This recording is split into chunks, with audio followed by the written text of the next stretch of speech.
Good afternoon, dear students. This is your moral science period, isn't it? And we have read lesson first, Be a Brave Child. Have you read? Have you read the chapter? Okay. Yes. In this period, I am going to tell you a brief story of this chapter again. That's why you can understand the concept of story. ठीक है, आज के period में हम इस story को फिर से पूरी सुनेंगे, है ना?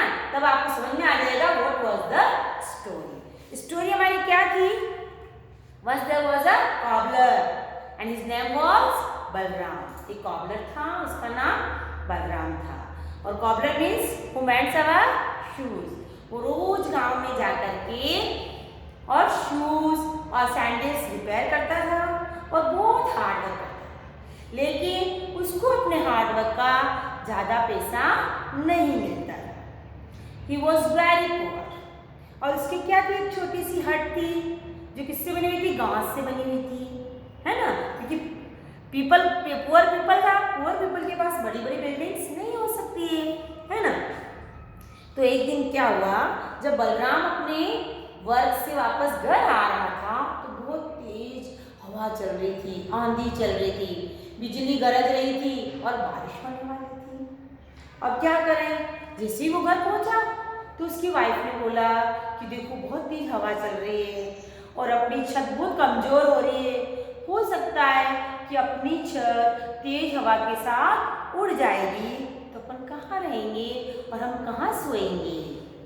अब बलराम बहुत थका हुआ था, वो कुछ भी नहीं करना चाहता था, लेकिन उसको डर था कि अगर हमारी घर की छत हवा में उड़ गई हम कैसे सोएंगे, कैसे रहेंगे, तो कुछ तो करना पड़ेगा।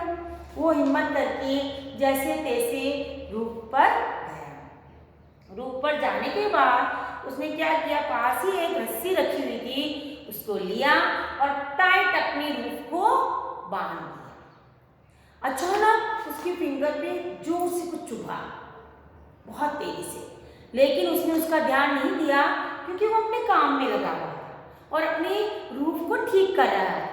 तो उसे पता ही नहीं चला कि मुझे किसने काटा, क्या हुआ या क्या छुआ। He was not bothered about this thing। फिर वो आकर के नीचे आराम से सो गया। पूरी रात मुझे अच्छे से नींद आ गई, सो गया। लेकिन जब वो सुबह उठा तो उसे अचानक से याद आया कि मैंने जिस रस्सी से बांधा था वो तो एक सांप था। क्या था वो? एक स्नैक था। अब उसने अपने फिंगर को देखा, ओहो मेरी फिंगर पर ब्लू ब्लू हो रहा है, मेरी फिंगर तो नीली हो गई, इस पर स्वेलिंग भी आ रही है। अब क्या करूं? मुझे तो स्नेक का पॉइजन चढ़ जाएगा और मैं मर जाऊंगा। ये सोच सोचकर वह घबरा गया और जमीन पर रोलिंग करने लग गया और इसी डर के मारे उसके मुंह से झाग भी आने लगी। अब उसके घर वाले उसको हॉस्पिटल ले गए। हॉस्पिटल ले जाकर उसका ट्रीटमेंट कराया। 1 वीक ही वॉज एडमिटेड देयर। 1 वीक तक वो एडमिट रहा, फिर जाके ठीक हुआ। तो डियर बच्चों, इस कहानी से हमें क्या पता चलता है?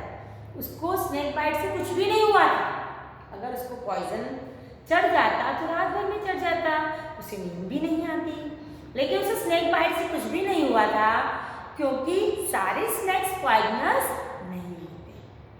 कुछ स्नेक्स की स्पीसीज ही पॉइजनस होती है, लेकिन डर के मारे, फियर से उसको प्रॉब्लम हो गई और वो परेशान हो गया। तो कभी भी हमें बिना वजह के परेशान नहीं होना है, हिम्मत रखनी चाहिए। जो बच्चे हिम्मत रखते हैं, ब्रेव होते हैं, वो हमेशा आगे बढ़ते हैं। तो आज मैंने आपको इस पूरी स्टोरी को अच्छे से सुना दिया। अब आप इस स्टोरी को अपनी मम्मा को, डैडी को भी सुना सकते हैं। ओके।